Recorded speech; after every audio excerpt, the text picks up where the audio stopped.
as we check in with Mike Richman from the Oregonian, who had a chance to sample Trailblazers basketball at the Las Vegas Summer League. Mike, did you win any money? Do you play anything in between covering something like Las Vegas Summer League? I had some time off in which to enjoy Vegas, but I did not win any money.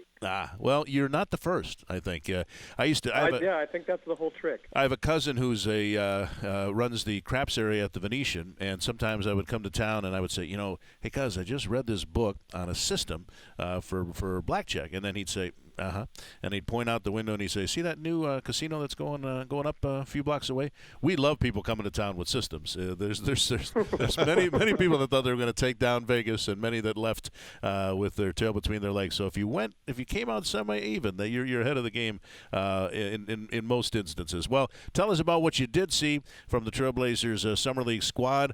We don't know how many of these folks will have a chance to crack what figures to be a very competitive Trailblazers rotation once we get to training camp, but what did you learn? Was there anything that you saw in terms of progress from some of the guys? Maybe not on the court, but I was struck by how sort of frustrated Noah Vonleh was with the way he played there. Last year, if he had averaged 12 and 9 in Summer League, he probably would have been pretty excited about it. This year, he came in and averaged 12 and 9 in Summer League, and he was, after 4 games, admittedly frustrated and visibly frustrated out on the court. A lot of head shaking, sort of clapping his hands and stuff like that. So that stood out to me just because of how serious he was taking it and how important he realized this summer could be for him. Big guys oftentimes in summer league type settings, the game, either the pace of play or perimeter guys dominating the basketball. With a guy like Noah Vonleh, do you think that the frustration maybe arose from him not creating opportunities off the glass or not effectively operating in two-man games? Yeah, I think some of it was just sort of not having that natural feel with people and getting easy buckets, generating easy chances.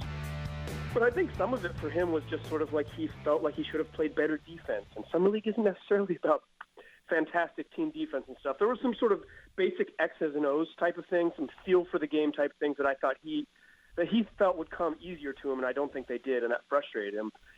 He's 20 years old, but he's played 2 years in the league, so he wants to be further along than I think he is. Pat Connaughton hit a game-winning shot for one of the 2 Trailblazers wins at Summer League. What did you see from him as a guy that is obviously approaching his second league and hopes of playing a little bit more than he did in his rookie season? Yeah, Pat made it pretty clear that he wants to be a contributor on this year's team. He did a lot of watching in year 1. He'd like to do a little bit of playing in year 2, but like you alluded to, that's going to be really tough with the way the roster is set up now.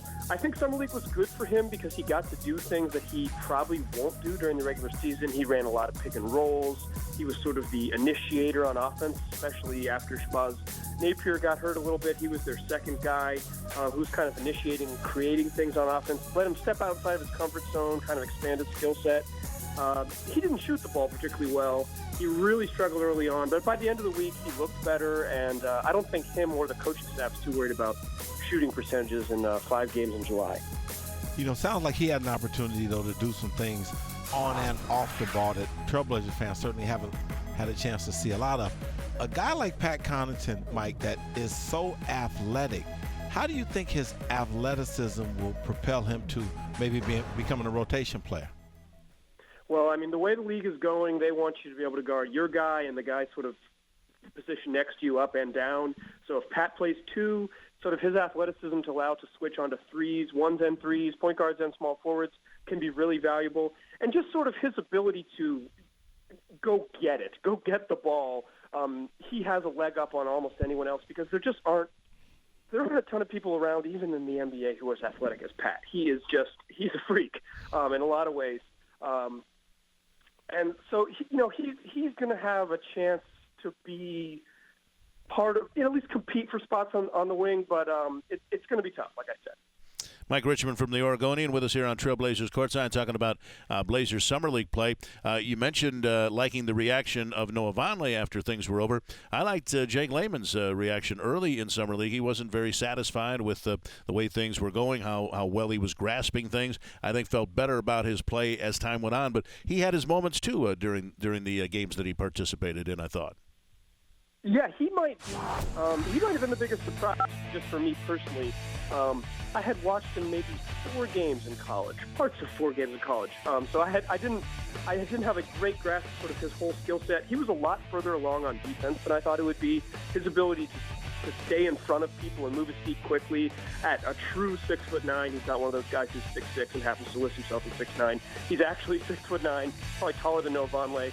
And I thought he was really good, just sort of using his quicks, using his athleticism.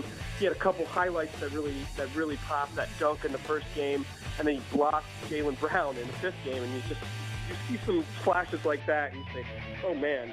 And like you said, he early on he said, I'm having a little trouble getting it all together. And by the end of the week, I think he realized sort of where he's supposed to be and how he can help. When I asked him what he's going to do for the rest of the summer, he said, shoot a lot of 3-pointers.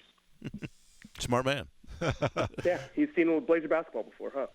Yeah, Jake is so athletic, first of all, and if he can extend his range, he's the type of guy, because of his length, his athleticism, if he adds range to that mix, he can be explosive. Oh, definitely. And one thing that Neil Olshey has done pretty well is nail second-round draft picks. Will Barton, Alan Crabb, and Jake Layman are. If Layman is as good as those first 2 guys, or can develop into something close to as good as those first 2 guys, he's going to have a really nice career in the league. He was a shooter in college. He was a 36% 3-point shooter, playing mostly small forward as a college kid. I think he can translate into a shooting wing. And when you play, assuming that the roster looks similar by the time he gets a chance, when you play on the opposite side of C.J. McCollum and Damian Lillard, you're going to get a ton of open looks. Think Al-Farouq Aminu. And Layman's probably further along in his shooting ability than Rook was when he showed up last year. Mike, we had Jake Layman on the show, and one of the things I asked him was, did he think at this point in time his game was better prepared for the NBA defensively or offensively? And he said defensively. Yeah. Being able to guard multiple positions. Having watched him in the summer league, what would your answer be? Oh yeah, definitely. He might be asked to do a little bit less on offense, so maybe it's easier to get there because it's a smaller step. Defense, it's hard to simplify it, particularly when you guard on the perimeter. There's a lot going on, but he looked good on defense. His shot blocking ability will stand out to people because that's sort of the highlights, and people get excited for that. But just when you watch him, if people get a chance to see those highlights again, watch him the way he moves his feet, watch him the way he cuts off ball handlers, just simple little things that sort of guys his size and rookies in the league sometimes struggle with. I thought he was further along, and way further along than I had assumed. I don't know what to make of Luis Montero yet. Here's a guy that is certainly confident in his abilities, has some flashes of brilliance from time to time, and yet other times look like he's still trying to figure out the game, and he's still clearly very young. I'm sure the Trailblazers would not be giving up on him anytime soon, but how did you rate what he did in Summer League, and really, obviously, he's still very much on the outside looking in terms of rotation minutes? Yeah, of the contract guys, he probably had the worst week, just because he had some decision-making issues, sort of.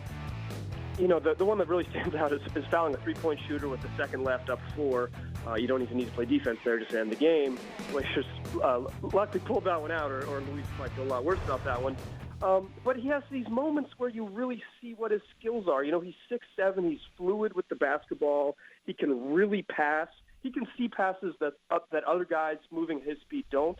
But then he can also try to force things, dribble where he shouldn't, pick up his dribble early, cheat on defense. Just little stuff. I think what Luis needs is to play a bunch. Last year didn't afford him those opportunities. Maybe the way the Blazers thought the season would go, maybe Luis could have gotten in 40 or 50 games, but they got really good really fast, or at least pretty darn good really fast, and it just didn't work out that he played.